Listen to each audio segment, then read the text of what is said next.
Okay, it's 12 o'clock. I suggest to start it. Yeah, we can start. Okay, hello everybody. Welcome to the second day of Cambridge Online Experience Conference. We had around 100 participants. Yesterday we had sessions with approximately between 200 and 300 people. Very interesting sessions, very fruitful and useful, I believe. Just to remind all of you that you received the record of the session next week from my team. And Bulgaria is all the time available for whatever you need to support you during these tough times. Today we continue with the presentation with help also from the colleagues from the Cambridge English Language Assessment. They will have also very interesting sessions, and I hope there will be no technical issues and problems, and all of you will enjoy this afternoon in Bulgaria almost. And again, it will give you inspiration, ideas, and advices how to work remotely and how to do better English language teaching. Good luck from me, and wish you all the best. Now I'm handing over to Nick Beer. Thank you very much, Vlado. Good afternoon, everybody. It's afternoon with you. I'm speaking to you from Bologna, Italy, but it's great to welcome you all to the Cambridge Online Experience in Bulgaria. As Vlado mentioned, I work for Cambridge English Language Assessment, and I'm the Regional Commercial Head for EMEA, which is our new region, which is Europe, Middle East, and Africa. We as Cambridge Assessment work very closely with Cambridge University Press. In fact, we're part of the same family because we're part of the University of Cambridge. And we do everything to bring you the best preparation materials for English language teaching, and also the best assessment tools and certificates that open up a world of opportunity for your candidates. I should have actually been in Bulgaria. I know that the date has changed, but originally I was planning to come to your lovely country and also spend a week's holiday with my wife. So I wasn't able to do this, but I'll definitely do that in future. So I'm looking forward to coming to Bulgaria in person and getting to see more of your lovely country. But I like to look on the bright side. And what's happened over the last 2 months, and you're probably in the same situation in Bulgaria as we are in Italy, has actually brought a number of opportunities for us, none the least to connect to thousands of people using webinars, and thousands of teachers, parents and candidates as well. And this has given us much opportunity to communicate what we have to offer to support learning, but also to build new skills together, to build more digital skills. And I'm sure these will be useful to us when we come out to the new normal. We have a great lineup of speakers today, many of whom I know. Dan will follow directly after, and Robert Martinez I know well because he spent some time in Italy and a highly experienced teacher trainer. John McNeil is a colleague I work closely with. He, I believe, will be speaking to you from Zurich. And Anne Robinson is a highly experienced teacher trainer, CUP author, and seminar presenter who we work with on a regular basis. So that's enough from me. Let me hand over to Dan, commissioning editor for Cambridge University Press, and he'll be talking about teaching open world remotely. Dan. Hello, everybody. First of all, just to do a sound check, can everyone hear me okay? Brilliant. 3 yeses, that means it's good. Okay, so hi, everybody. It's great to see so many of you here. And it's an absolute pleasure to be here today to talk about a topic that I'm incredibly passionate about, and that is teaching English online. And owing to these very challenging times that we're all currently living through, it's one that's become extremely important for us as educators. So, my name's Dan Akidil. I'm a commissioning editor at Cambridge University Press. I'm also a former teacher, having taught in Turkey, Germany, and the UK, as well as teaching English online for 6 years to over 150 students. And it's this aspect of my career that I'm going to draw on in today's webinar. So looking at the talk then, in today's talk, I'm going to start by looking at some of the things that you might like to consider before teaching in a live virtual classroom, before moving on to look at specific examples taken from the course Open World First of how we can use coursebook exercises online, not just to mirror what we do in a traditional classroom, but to also build on it using the tools that are now available to us.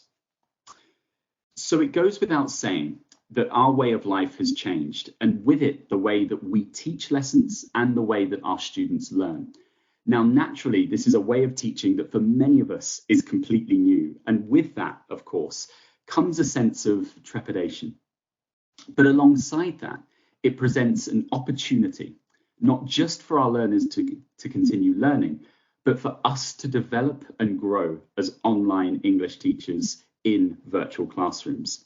Now, you might be wondering, what is a virtual classroom?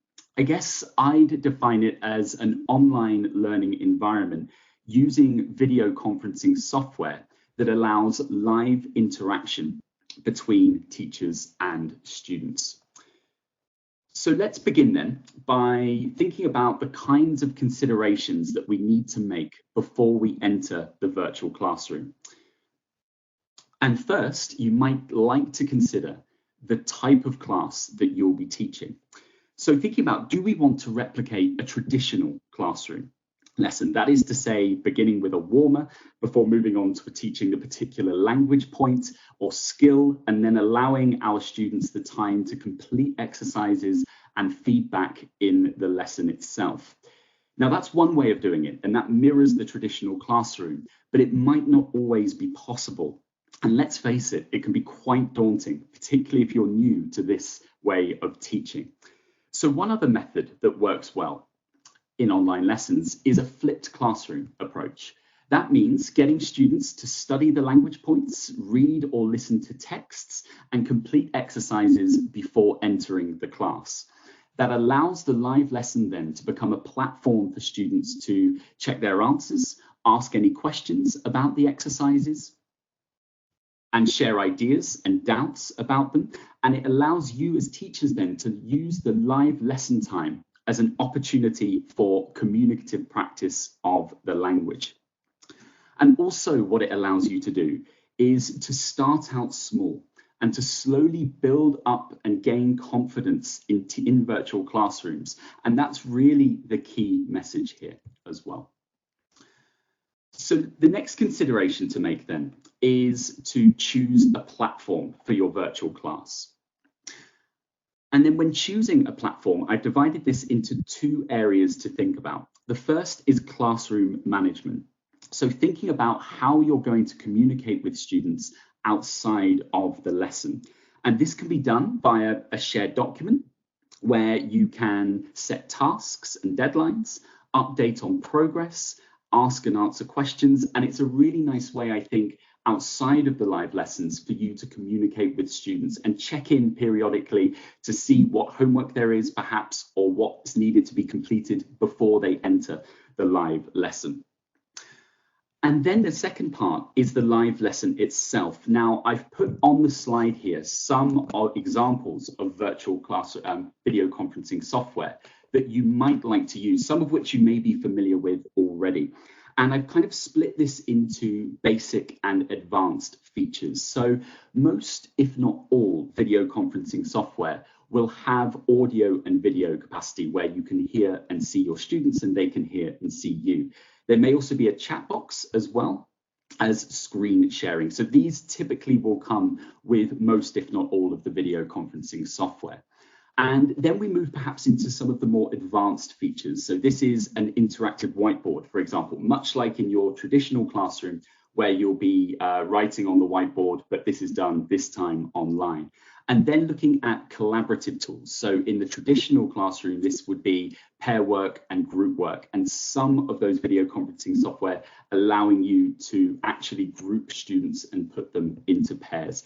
Now, looking again at some of these more basic features, I will be looking at these in a bit more detail in today's talk, particularly the chat box and the screen share. And it would be great to have your ideas and comments as well throughout the talk of how you might use these in a virtual classroom. So the key message, I think, is simply to keep it simple and to have fun.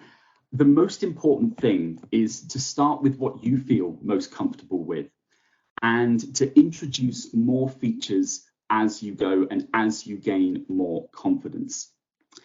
Remember that teaching online opens up a whole new world of teaching, learning, and discovery. So to that end, we'll move on to the next section and look at examples of how we can use coursebook material in virtual classrooms.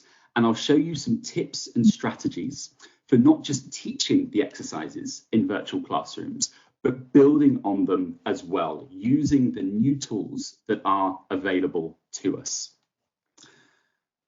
And I'd like to add here as well that I'll be using examples from the course Open World first, but I've deliberately chosen exercises and activity types that you'll find across a range of different course books, and those that can be adapted to a variety of online lessons.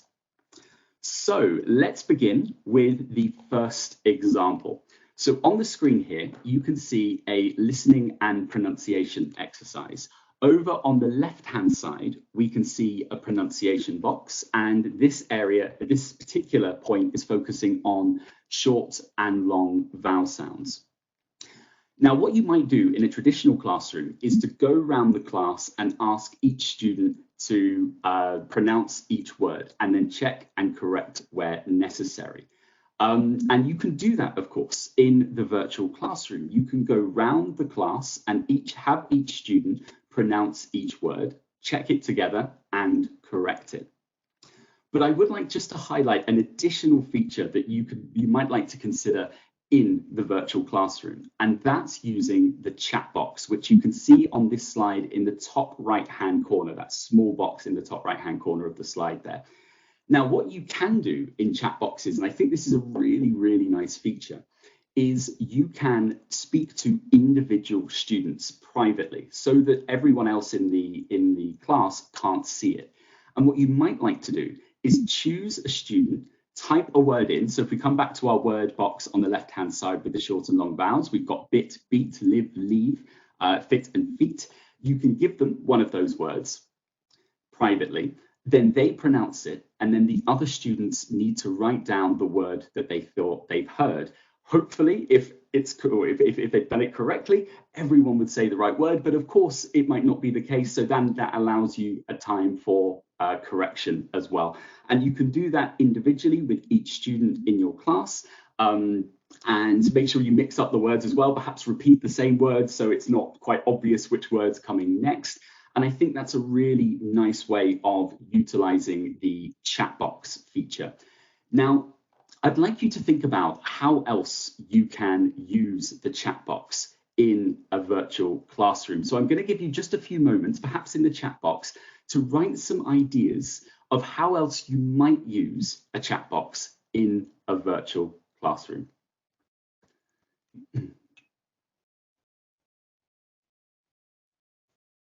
And we'll just look at the chat box here.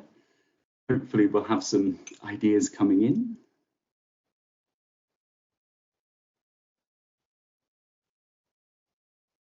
Lovely.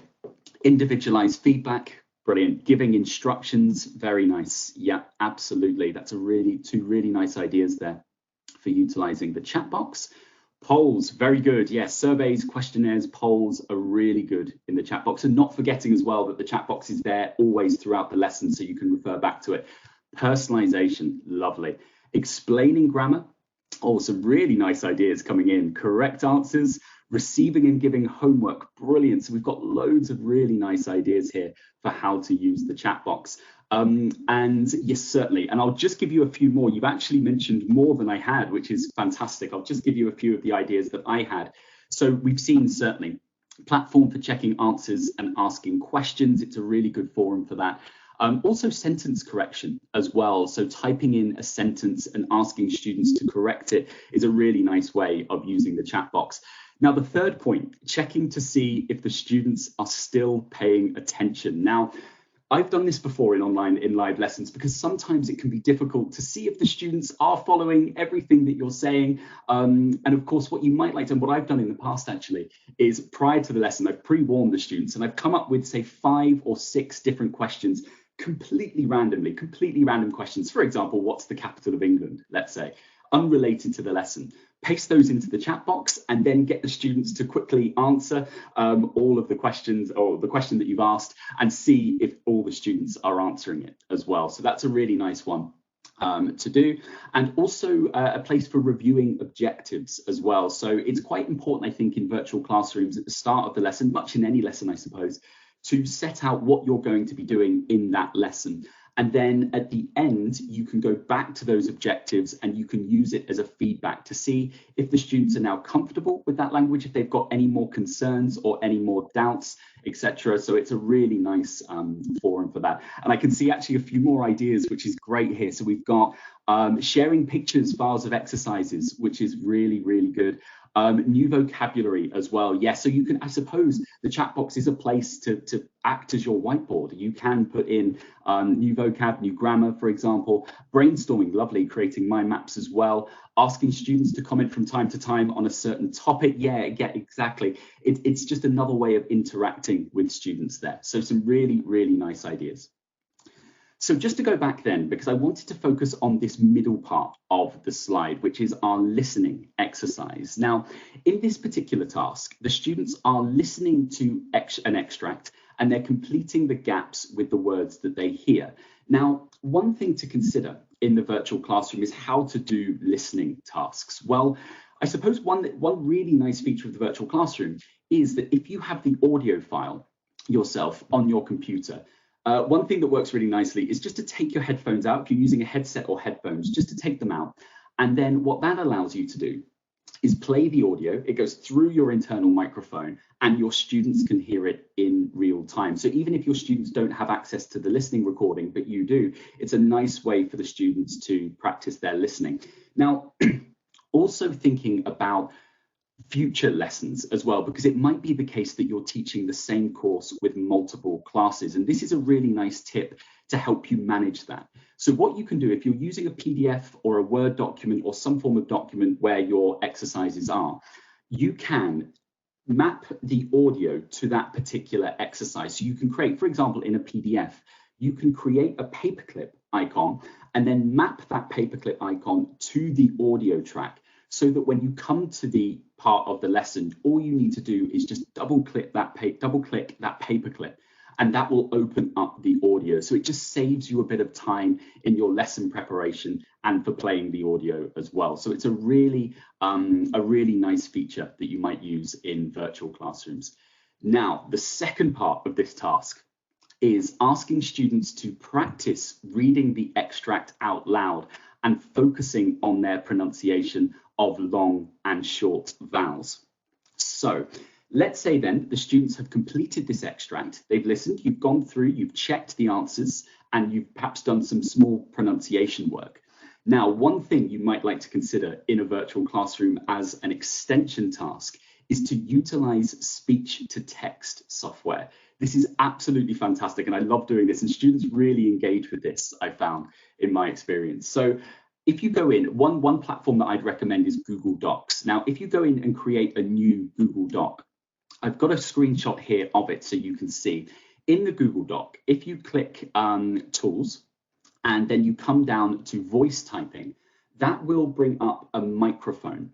Now, what you can then do is click that microphone and it will record everything that you're saying.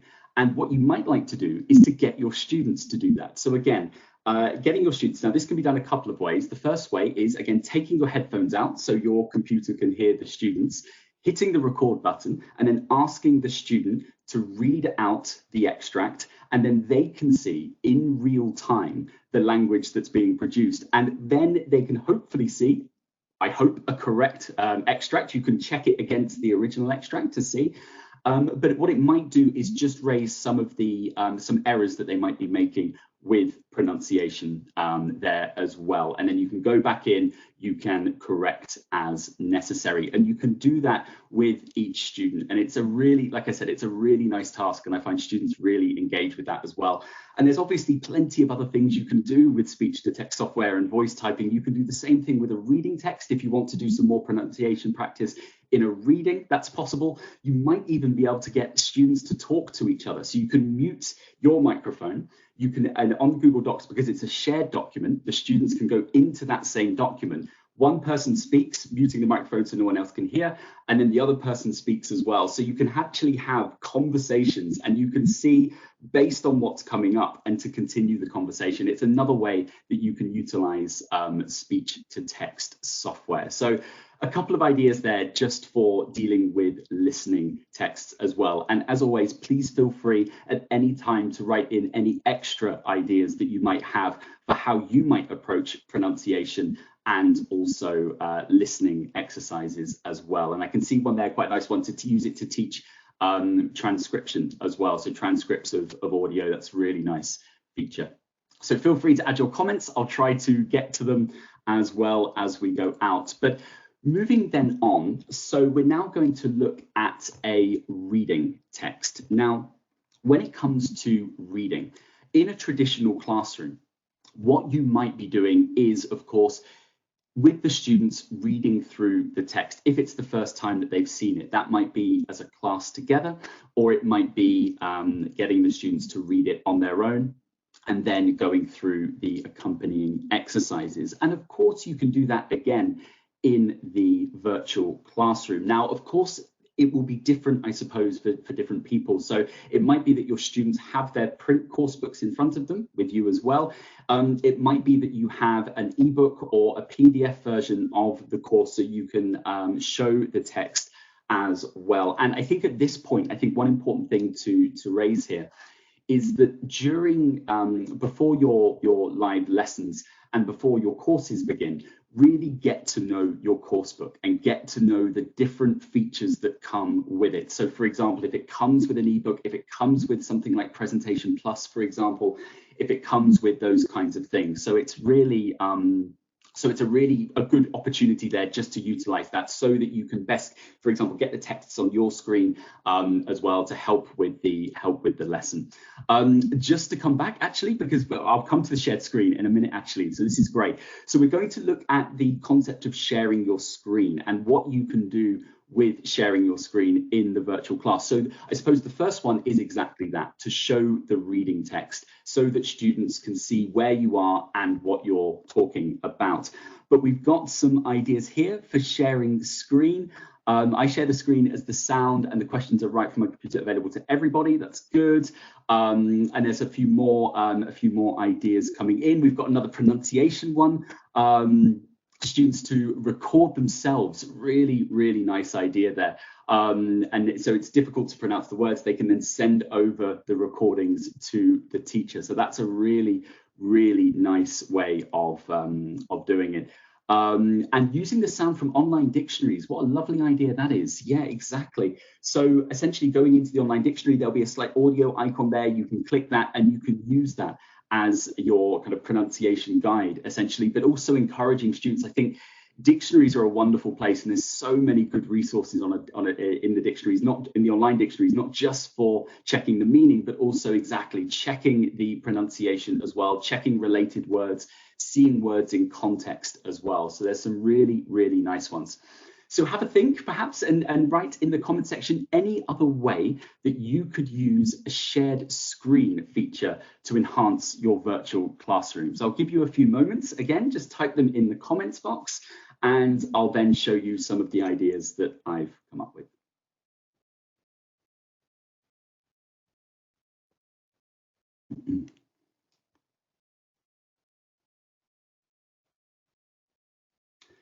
So again, just looking for ideas of how you might use the shared screen. Yes, great. Sharing your document or sharing your presentation. Absolutely.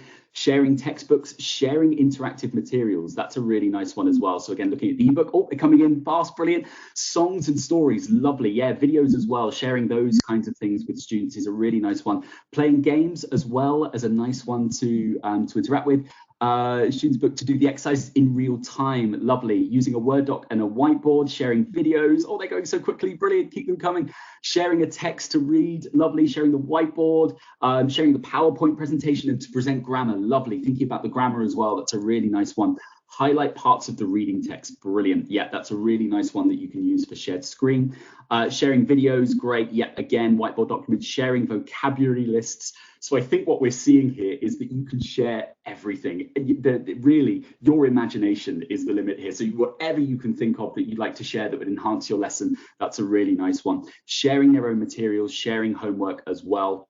Some really lovely ideas coming in, and it's great to see. And that's the beauty, I think, of virtual classrooms, is exactly that. The features, for example, the chat box and the shared screen, they're one feature, but there are so many different things that you can do with them, and it's really, really nice as well. And just to finish off there, yeah, grammar explanation videos, that's a really good one. Sharing interactive whiteboards. In reading text, finding synonyms, really, really nice as well. Team translation, some really good ideas. So lots of wonderful ideas, and again, you've come up with far more than I did. I've just come up with a few points here. They're also great for personalization activities as well. So we talked about sharing videos, sharing notes, for example. But one thing that I find that is really effective in virtual classrooms is sharing images. They're great for personalization. So for example, in your course book, you might have, let's say, an exercise where you're talking about cities and countries. And a few of the questions might be, what's your favorite city? Which city would you most like to visit in the future? What you can ask your students to do is find 3 or 4 images and that best represent that city, share their screen, and then talk through each image. And so they can give a real visual representation of the city that they want to go. And it's great because it might be that other students don't know about that city, have never visited it before, and then they can go in and they can ask questions, of course.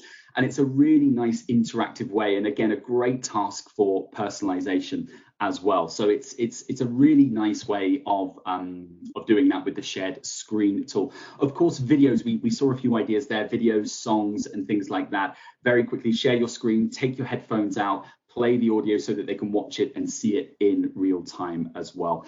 We saw a few of these ideas in the chat box, which is great. The next one is helping students to see, oh, sorry, I've just spotted one idea there that I love, using Google Earth while discussing cities. Fantastic. What a great idea that is.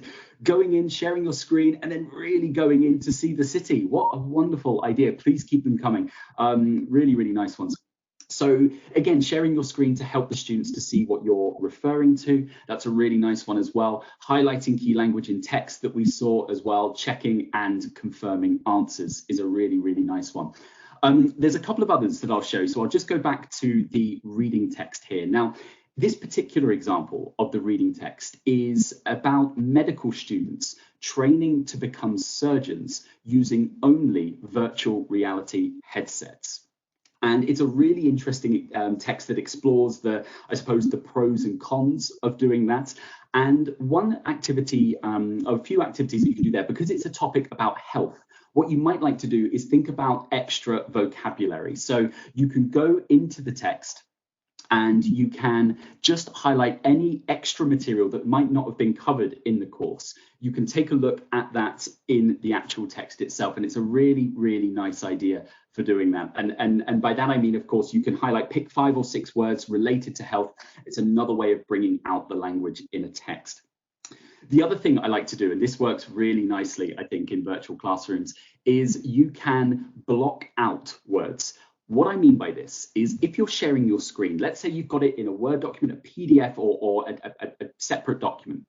What you can do is prior to the lesson is you can choose, say, 5 or 6 words and actually place a fill over those words so the students can't see them. Now, what that allows you to do is to practice the reading skill of reading for context and trying to guess the word from the context of the surrounding sentences. So in this text, if you look at the second column we've got there, For example, you might be, depending on your level, of course, it might be that you want to block out the word convincing, which is in that third line. You can block that word out. Students then read the sentences around that blocked out word, and they try and guess what the word is. And then you can have a point system, for example, 2 points for the correct answer. You might have 1 point for an answer that isn't the actual word, but still fits in that context as well. So it's a nice way just to increase the challenge, and another nice way of utilizing, again, the shared screen feature for reading text. So some really, really nice ideas there. And one other one, which I absolutely love doing in virtual classrooms. So again, this reading text, as I said, is about medical students training to become surgeons using virtual reality headsets. And the concept of virtual reality is a really interesting one, and a really current one as well. So what you can do after you've read through the text and you've done the accompanying exercises, what you might like to do is then choose different industries. So this text focuses on healthcare. What you might do is perhaps choose the automotive industry, the airline industry, the tourism industry, just to give a few other examples there. You can divide your students into 2 groups, Group A and Group B. And then what they can do, give them 5 minutes, or if you think they need a bit longer, maybe 10 minutes, to go off and research in real time in the live lesson, research as much information as they can and find out as much as they can about how, for example, virtual reality is being used in these different industries. You can then come back together as a class and feed back to the whole group, find out what each student found out. And what it does, I think, quite nicely is that brings a sense of reality to the texts, and it allows them to just associate what they've just read and go and find out more as a springboard for extra discussion. So it's a really, really nice way there of utilizing the texts, and one that, again, students find really encouraging, and like I said, perfect for the virtual classroom environment, practicing a more communicative approach. So those are a few ideas there of how to use reading texts in virtual classrooms. Again, if you've got any other ideas, maybe I'll open this up again and we'll see if we can get to a few. Let's see, and I'll just give you a few minutes. Any other ways that you might use a reading text in a virtual classroom?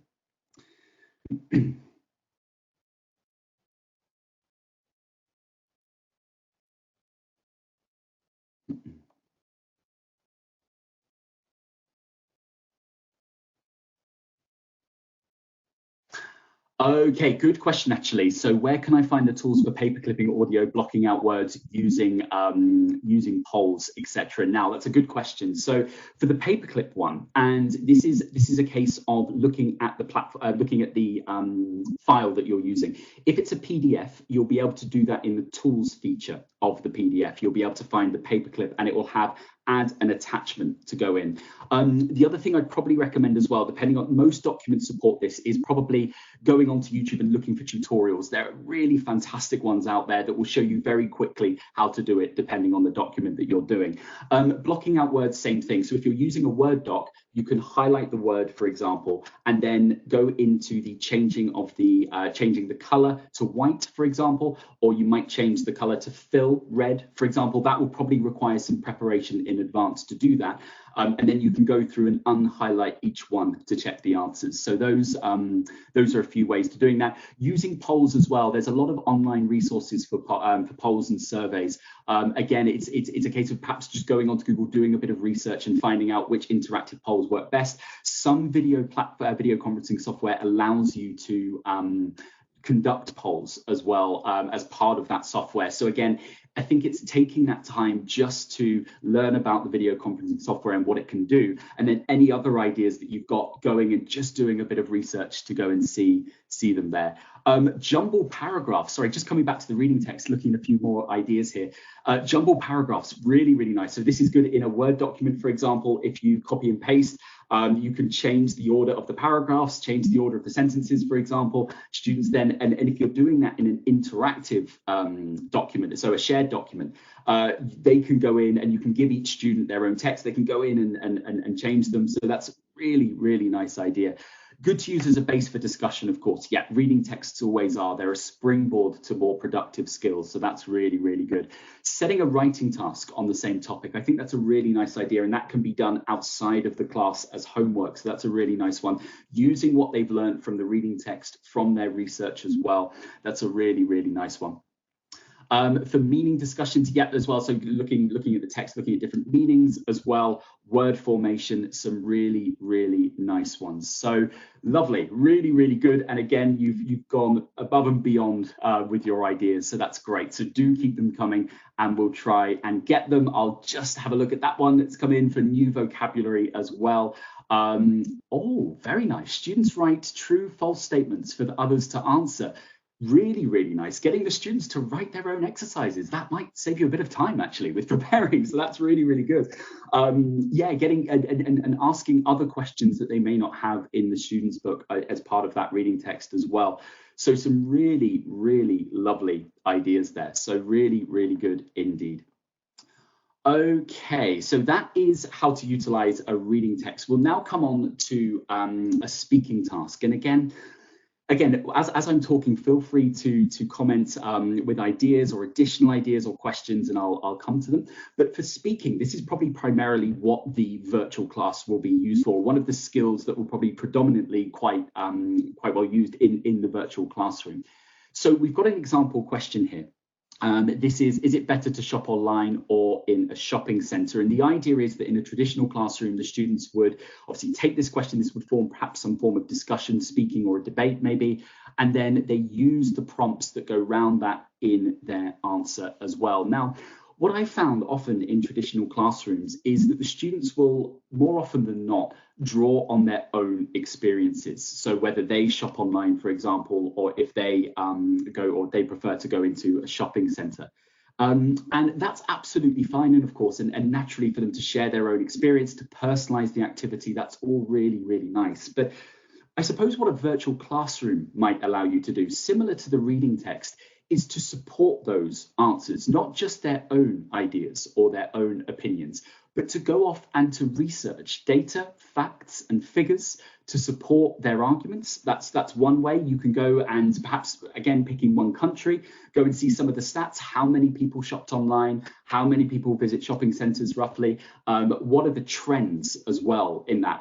Is online shopping going up? Is it coming down? What are some of the pros and cons of shopping online? Using essentially the internet to go and really inform this speaking discussion. I think that's a really, really nice way of doing it. And also not just data, not just facts and figures, but also bringing in other people's opinions as well from forums and blogs. And forums are a really, really nice way. I've done this a few times in virtual classrooms actually, which is to go onto a forum and get students to type in their own ideas in that forum and then see what other people, see how other people respond to it and things like that. You can also have your own class forum as well that you can set up, again, via a shared document. That can just be a simple sentence. You can put the discussion question. The students can write their ideas perhaps before coming into the lesson to help them generate this, or you can do it in the live lesson, again, perhaps setting a time limit where they can go off and research. But it's thinking about how we can really maximize the tools that we now have in a virtual classroom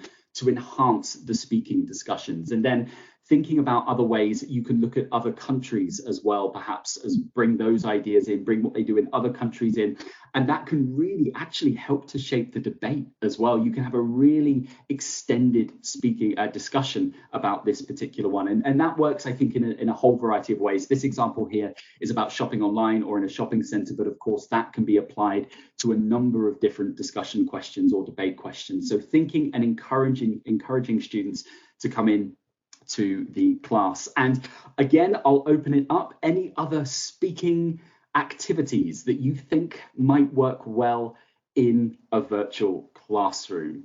Type your ideas in and we'll go through them.